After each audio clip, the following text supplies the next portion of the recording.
देश के दिग्गज फंड मैनेजर में से एक हर्षा उपाध्याय साहब, चीफ इन्वेस्टमेंट ऑफिसर इक्विटी के कोटक म्यूचुअल फंड से हमारे साथ कार्यक्रम में हो रहे हैं शामिल। हर्षा सर, बहुत बहुत स्वागत है आपका, धन्यवाद हमें समय देने के लिए। शुरुआत पहले ग्लोबल मार्केट से करते हैं, क्योंकि अमेरिका ने कल डाउ ने फिर से लाइफ हाई बनाया, तो इतना तो रेस्पेक्ट बनता है। तो सर पहले बताएं, अमेरिकी बाजारों का हाल जो ये कुछ तेजी का माहौल बना है, ग्लोबल मार्केट से संकेत हम अच्छे ही लेके चले, कोई रिस्क, डर, खतरा, वो रिसेशन टाइप वो तो नहीं? Good morning Anil ji. Morning. बिल्कुल, जो अगर यूएस मार्केट्स की बात करें वहां पे तो एक बुलिश अंडरटोन बरकरार है, और हमें लगता है कि ये जो एक्सपेक्टेशन है रेट कट का वो भी एक तरफ से हो जाना चाहिए।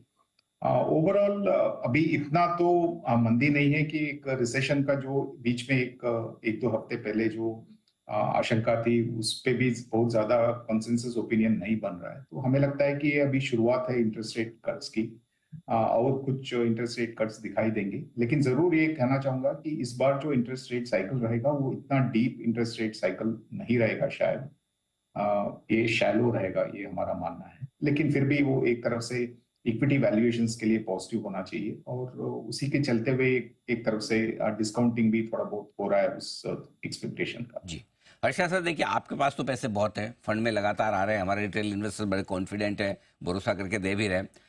काफी लोग बोल रहे हैं कि देखिए लोकल फंड तो मजबूत है ही, ये अमेरिका में शायद ब्याज दरें घटने लगे तो फिर एफआईज का पैसा भी आएगा, ऐसा सोचना, उम्मीद रखना सही है या थोड़ी ओवर एक्सपेक्टेशन है?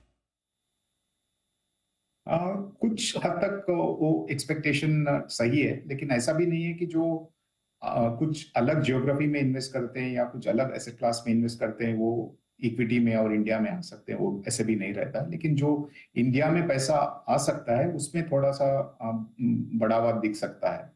लेकिन एक जो रोड ब्लॉक बना हुआ है आजकल इंडियन इनफ्लो के लिए, वो ये चीज है कि हमारे वैल्यूएशन तो हर बार महंगे दिखाई दे रहे थे, लेकिन आज के दिन में जो महंगा वैल्यूएशन है उसका जो लेवल है वो बहुत ज्यादा हो चुका है। करीब करीब 60 से 80% आगे चल रहे हैं जो एवरेज वैल्यूएशन इमर्जिंग मार्केट का जो वहां से। और अगर आप हिस्टोरिकली देखेंगे ये करीब 40 से 45% आगे चलते थे। तो उस हिसाब से अगर कोई वैल्यूएशन देख के इन्वेस्ट करना चाहता है फॉरेन निवेशक, वहां पे एक थोड़ा दिक्कत है कि इंडिया के जो वैल्यूएशन है वो बहुत महंगे दिखते हैं रिलेटिव बेसिस पे।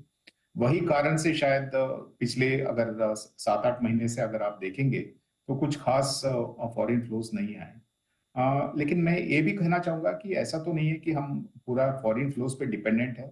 जैसे आपने भी कहा और हमने भी देखा है, इंडस्ट्री के फ्लोज, इन डोमेस्टिक इंडस्ट्री के फ्लोज बहुत ही स्ट्रांग है। तो एक तरफ से जो चल रहा है वो तो चलता ही रहेगा, लेकिन अगर फॉरेन फ्लोज आएंगे तो थोड़ा बहुत और सपोर्ट मिल जाएगा मार्केट। बात तो सही है कि थोड़ा वेरिएशन महंगे इस वजह से वो बेचते हैं, लेकिन प्रॉब्लम ये है कि बेचने के बाद वापस फिर 24,000 पे बेचते हैं, 25,000 पे लेने आते हैं। आप तो हैं स्मार्ट, जब वो बेचते हैं तब आप भर भर के ले लेते हैं, तो सारा सपोर्ट लोकल फंड से ही आए। जो फ्लोज आप देख रहे हैं, आपको लगता है कि इंडियन इन्वेस्टर्स के फ्लो म्यूचुअल फंड में जो हैं वो बने रहेंगे और बढ़ेंगे? अनिल जी, इसमें हम दो भाग में विश्लेषण करना चाहिए। एक तो है जो एसआईपी फ्लोस है, जैसे आप देख रहे हैं हर महीने करीब कुछ 100, 200, 300 ऐसे करोड़ से बढ़ते जा रहा है। तो ये जो है ये लॉन्ग टर्म इन्वेस्टिंग का एक हैबिट बन चुका है। स्टैगर्ड डिसिप्लिन इन्वेस्ट करते जा रहे हैं और नए नए इन्वेस्टर्स भी इस हैबिट को अपना रहे हैं। तो इसका मतलब है कि यहाँ पे बहुत ज्यादा उतार चढ़ाव शायद देखने को नहीं मिलेगा। एक तरफ से एक स्टडी फ्लोज यहाँ पे आना चाहिए। लेकिन अगर आप इस फाइनेंशियल ईयर के 4 महीने देखेंगे तो एक तरफ से बहुत ही ज्यादा फ्लोज आ रहे हैं एनएफओस में, वो भी थेमैटिक फंड्स में, इंडस्ट्री में।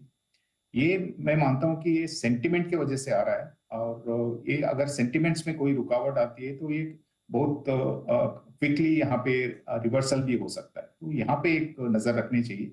लेकिन जो एसआईपी के जो फ्लोज हैं वो तो मेरे हिसाब से स्टडीली ग्रो करते रहे। ओके, एसआईपी फ्लोज में तो कहीं कोई दिक्कत वाली बात नहीं, मजबूत रहेंगे।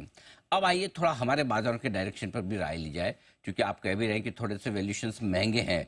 25,000 लाइफ हाई पर हैं, खरीदे, बेचे, होल्ड करें, किस तरह की स्ट्रेटेजी इन्वेस्टर्स रखने चाहिए?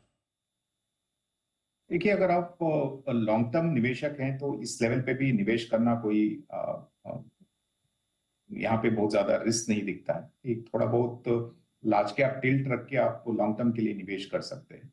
लेकिन जरूर ये कहना चाहूंगा कि इस वैल्यूएशन लेवल पे बिना कारण भी मार्केट्स में करेक्शंस के वोलेटिलिटी के बाउट्स आ सकते हैं। तो उस हिसाब से इन्वेस्टर्स को अगर कोई शॉर्ट टर्म के लिए इन्वेस्ट कर रहे हैं तो उनके लिए एक तरफ से कॉशन होना चाहिए।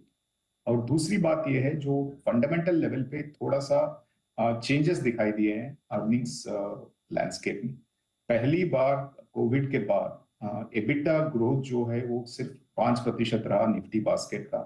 अगर आप प्रॉफिट्स की बात करें वो सिर्फ 4% से ईयर ऑन ईयर लेवल से ग्रो हुए इस क्वार्टर में। तो यानी कि पहली बार करीब करीब 4 से 5 साल के बाद ऐसे एक धीमी गति से जो प्रॉफिटेबिलिटी बढ़ रहा है उसका एक आया है नतीजा। तो अगर ये कंटिन्यू होता है तो शायद वैल्यूएशंस और महंगे दिखेंगे, क्योंकि एक्सपेक्टेशंस में तो मिड टीन्स या उससे भी आगे की अर्निंग्स ग्रोथ की एक्सपेक्टेशंस है। तो जरूर हमें देखना है कि क्या एक ही क्वार्टर का एक ब्लिप था या सेकेंड क्वार्टर में भी ये नतीजे कंटिन्यू होंगे। तो उस हिसाब से मार्केट का थोड़ा शॉर्ट टर्म का डायरेक्शन डिसाइड होगा हमारे हिसाब से। ओके, तो ये आपके लिए रहा है। अच्छा, आपने कहा सेलेक्टिवली ही पैसा लगाना चाहिए इस मार्केट में। कहाँ आपको मौके दिखते हैं, कहाँ निवेश करना चाहिए, कौन से सेक्टर्स आपको ठीक नजर आते हैं? देखिए, पिछले एक एक तिमाही में हमने इंडस्ट्रियल ऑटो ऑटो एंसिलरी से थोड़ा बहुत प्रॉफिट बुक करके हम कंजम्पशन, आईटी और बैंकिंग में थोड़ा शिफ्ट किए हैं। ये जरूर इसलिए किए हैं कि डिफेंसिव एक थोड़ा सा पोजीशनिंग करना था हमें मार्केट में। जैसे जैसे वैल्यूएशंस बढ़ रहे हैं और आपने देखा भी है कि इंडस्ट्रियल्स और ऑटो के वैल्यूएशंस भी बहुत महंगे हो चुके हैं। तो हमारा यही मानना था कि जैसे यहाँ पे कोई भी कारण से करेक्शन स्टार्ट होता है तो वैल्यूएशंस महंगे रहने की वजह से करेक्शन वो डीपर हो सकता है। तो उस हिसाब से हमने थोड़ा सा डिफेंसिव टिल्ट बनाया है पोर्टफोलियोज में, कंजम्पशन, आईटी और बैंकिंग में थोड़ा शिफ्ट किया है। लेकिन ऐसा तो नहीं है कि ऑटो और इंडस्ट्रियल से हम कंप्लीटली बाहर निकल गए हैं। सिर्फ पार्शियल प्रॉफिट बुकिंग हमने की है कुछ पिछले महीनों में। एक बात है, तो काफी कुछ आपके लिए अभी भी मौके हैं कंजम्पशन, बैंकिंग, आईटी स्टॉक्स में पैसा लगाने के। हर्षा सर, बहुत बहुत धन्यवाद आपका समय देने के लिए और धन्यवाद। ग्लोबल मार्केट्स और हमारे बाजारों पर अपनी राय हमारे दर्शकों के सामने रखने के लिए। कोटक म्यूचुअल फंड के CIO इक्विटी हर्षा उपाध्याय साहब। 24,000